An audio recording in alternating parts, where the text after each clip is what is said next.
औरतें औरतें नमाज में इसलिए पाबंदी नहीं कर पाती है कि पढ़ती रहती है, पढ़ती रहती है, पढ़ती रहती है, फिर कुछ दिन ऐसे आते हैं कि उन पे नमाज नहीं होती, उसी में छूट छूटते चली जाती है और फिर उनकी नमाज की आदत टूट जाती है। इस पर हमारे उलमा ने तरीका बताया कि जिन दिनों नमाज नहीं पढ़नी है उन दिनों वुजू करके जिक्र अस्कार के लिए 5 मिनट 10 मिनट मुसल्ले पे बैठ जाया करो, तो तुम्हारी नमाज की आदत नहीं टूटेगी इंशाअल्लाह। उसका तरीका यह है ताकि नमाज की आदत बनी रहेगी और उतनी मर्तबा दुरूद भी हो जाएगा, उतना जिक्र भी हो जाएगा, उतने वज़ाइफ भी हो जाएंगे। लेकिन जरूर अल्लाह की बारगाह में हाजिरी दो। नमाज मना है मगर दुरूद तो पढ़ सकती हो, जिक्र अस्कार तो कर सकती हो, विर्द वज़ाइफ जिस की इजाजत शरीयत ने दी वो तो कर सकती हो।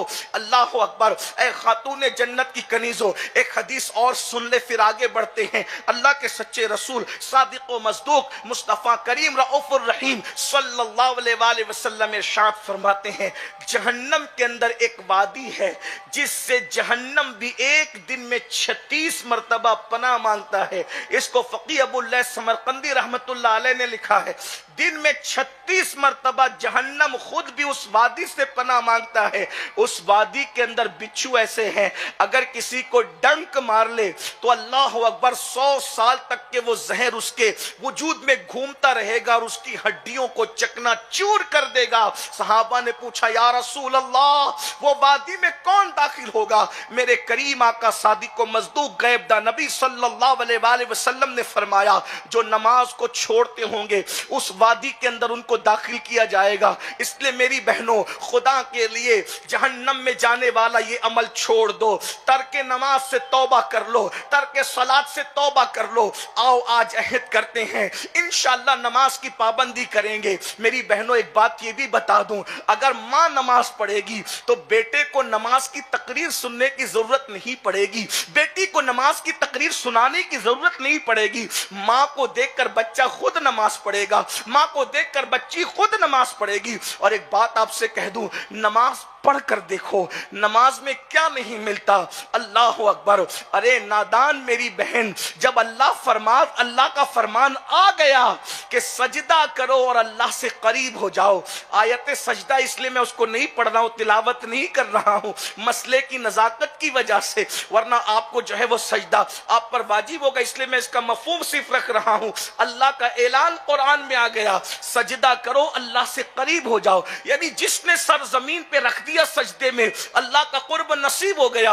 अब बाल्फाज दीगर यूं कह लें, जिस सजदे में अल्लाह मिल जाता है उस सजदे की बरकत से क्या नहीं मिल सकता। इसलिए सजदे को लाजिम पकड़ो। ये जो तावीज़ात के चक्कर में, वज़ाइफ के चक्कर में, जादू टोने के चक्कर में इधर उधर दर बदर फटकती हो ना, मेरे शौहर को रोजी नहीं है, मेरी बेटी को रिश्ता नहीं है, मुझे औलाद नहीं है, मेरे दिल को सुकून नहीं है, हम लोग मालदार नहीं है। मेरी बहनों, मैं तुम्हें हथेली पे जन्नत नहीं दिखा रहा हूं, लेकिन अल्लाह की कसम मुझे अपने नबी की बात पर यकीन है, खुदा आपको भी यकीन दे, हम सबको यकीन, बल्कि हक्कुल यकीन की मंजिल अता कर दे अल्लाह हम सबको। मेरी बहनों, अगर सजदे की बरकत से अल्लाह मिल जाता है तो क्या रिश्ता नहीं मिल सकता, रोजी नहीं मिल सकती, दिल को सुकून नहीं मिल सकता? सजदे की तरफ आओ तो सही।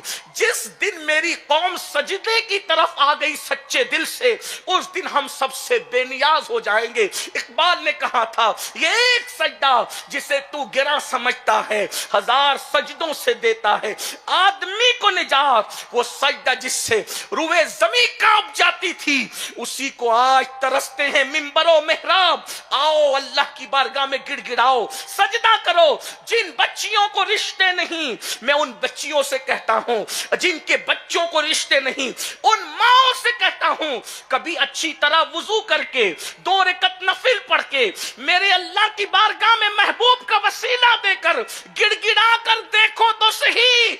अच्छे रिश्तों की कतार न लग जाए तो फिर कहना। आप क्या समझते हैं सजदे को? सजदा छोड़कर दूसरों के दरवाजों पर भीख मांगने वालों, मेरी बेटी को रिश्ता नहीं, कोई वजीफा, वजीफों का हम एहतराम करते हैं, मगर हमारे दादा मुर्शिद हुजूर मुफ्ती आजम रहमतुल्लाह अलैह फरमाया करते थे, तावीज उसी वक्त असर करेगा जब तुम नमाज पढ़ोगे।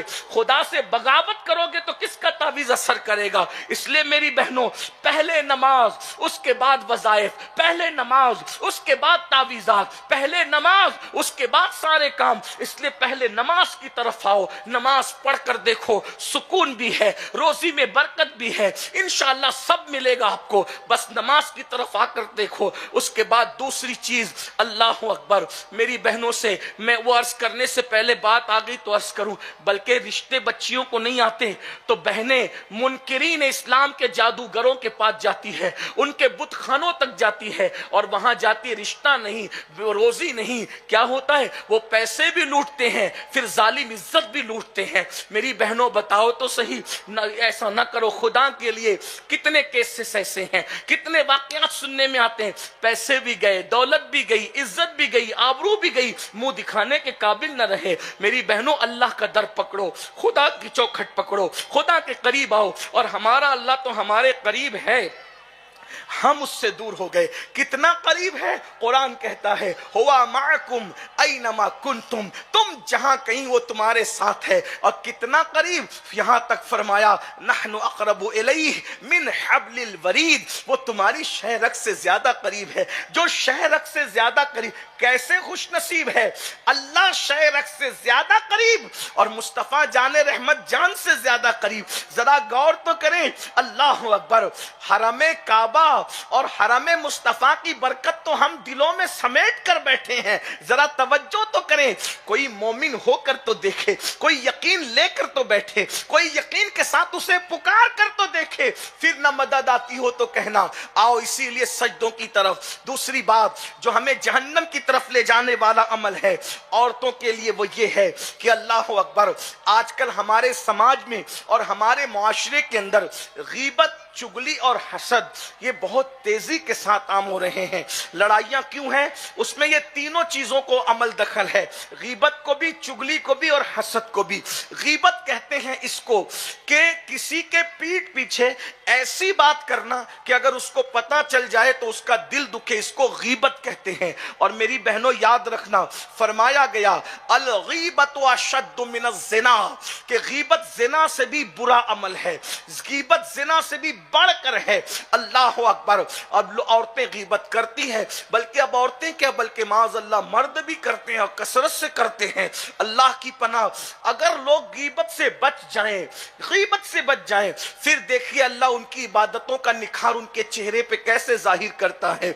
मगर अफसोस, शैतान ने गीबत में ऐसा मुब्तला किया, आवारा लड़के तो जिना में मुब्तला हैं, लेकिन अल्लाह अकबर, वो तबका जो अपने आप को नेक समझता है, शैतान ने उनको गीबत से तबाह कर दिया है। और यह भी फरमाया गया जो गीबत करते हैं गोया वो अपने मरे हुए भाई का गोश्त खाते हैं। मेरी बहनों मुझे बताओ, जब कयामत के दिन तुम्हारे आगे तुम्हारे मरे हुए भाइयों का गोश्त रखा जाएगा और कहा जाएगा खाओ अपने मरे हुए भाई का गोश्त, उस वक्त खाने की ताकत लाओगी?